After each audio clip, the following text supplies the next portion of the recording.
Prečo považujete prírodné antibiotika za dôležité? V súčasnosti je taký fenomén, ktorými sa stretávame, a to je rezistencia proti antibiotika.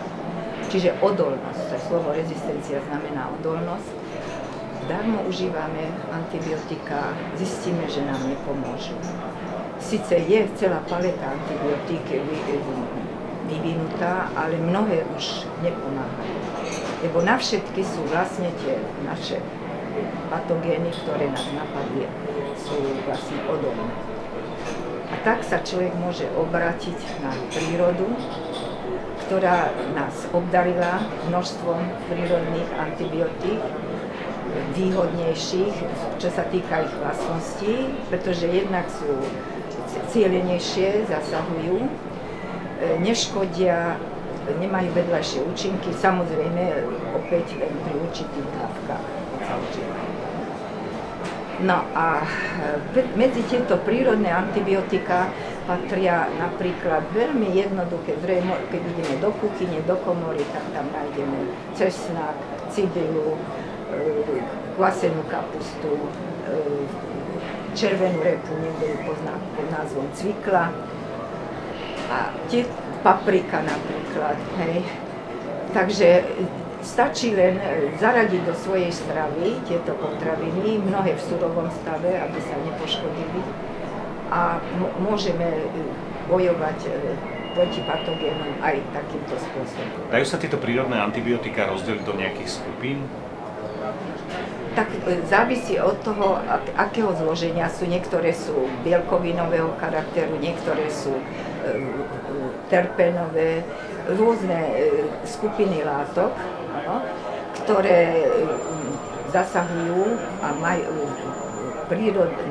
prirodzene človek zistil, dávno už naši predkovia o tom vedia, že majú proti antibakteriálnu účinnosť. A poznáme veľa potravín, ktoré sú prírodnými antibiotikami. Ktoré by ste chceli spomenúť? Tak už ako som spomínala, je to napríklad tá kapusta alebo tá cvikla, cesnak.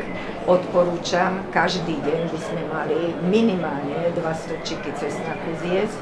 Tí, ktorí sú citliví, tak môžu to dať do mlieka, miešať to s medom, ale nie len kvôli tým antibiotickej vlastnosti, ale majú aj protirakovinové účinky.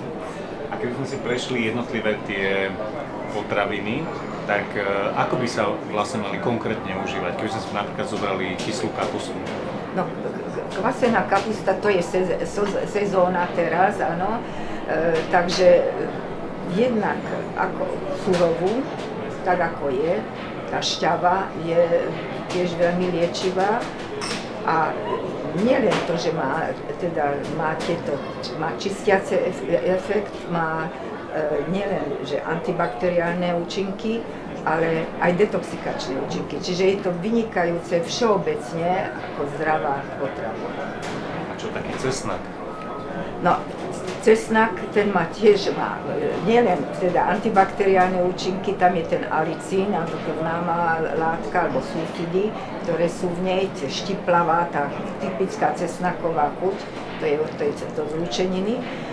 Ale je tam aj napríklad, má proti zvýšenému tlaku pôsobí, a ako som už spomínala, má fantastické antirakovinové účinky. Takže to je všeliek, by som povedala. Patrí medzi tie, ktoré by sme mali mať každý deň na stole. A čo taký oreganový olej? No, oreganový olej, ten je jedinečný, je úžasne účinný. On je vlastne z toho oregana, ktorý poznáme ako koreninu, listy, ale z toho je to lisované a je to olej. A ten má tú výhodu, že on nemá len antibakteriálne účinky, ale aj antifungálne. To znamená, že aj proti kvasinkám napríklad, veľmi známe sú kvasinkové ochorenia, generalizovaná kvasinkové ochorenie, veľmi ťažké ochorenie.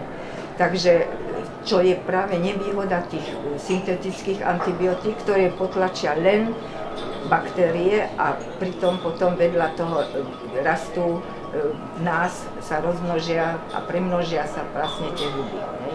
Takže oregánový olej, ale je veľmi silný, takže 2x2 kvapky sa dávajú, alebo nájdeme ich aj v kapsulách, po 2 kvapkách.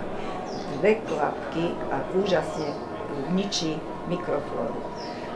Teda mikroflóru, tú patogénu. Ale nemá vedľajšie účinky, čo je výhoda, veľká výhoda. Ešte ste spomínali jeden tiež veľmi známy olej, konkrétne olivový olej. Ja, olivový olej. No, olivový olej, ten poznáme a varíme s ním, tak jednak tam sú zase tie omega masné kyseliny, nenasýtené kyseliny, vynikajúce, ale čo nepoznáme u nás, alebo veľmi málo, sú olivové listy. Olivové listy, teraz veľa výskumu sa v tejto oblasti robilo a už sa to dostáva aj do našich zemepisných šírok. Čaj alebo extrakt je úžasne účinný voči mikroorganizmom patogénnym. Takže to je ďalšie čaj ako čajovina. Ktoré sú ešte také silné potraviny, ktoré majú antibiotický účinok? No napríklad je brokolica.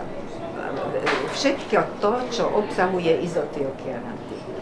To sú veľmi účinné antibakteriálne a antimikrobiálne, teda všeobecne antimikrobiálne účinné látky. A takže brokolica, alebo napríklad červená paprika je veľmi užitočná na to, aby sme to z tých paprík najvýhodnejšia.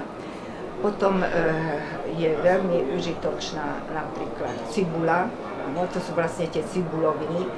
No a nehovoriac o zázvore, o kurkume, to sú úplne úžasné koreniny, ktoré by sme každý deň mali dávať si do stravy.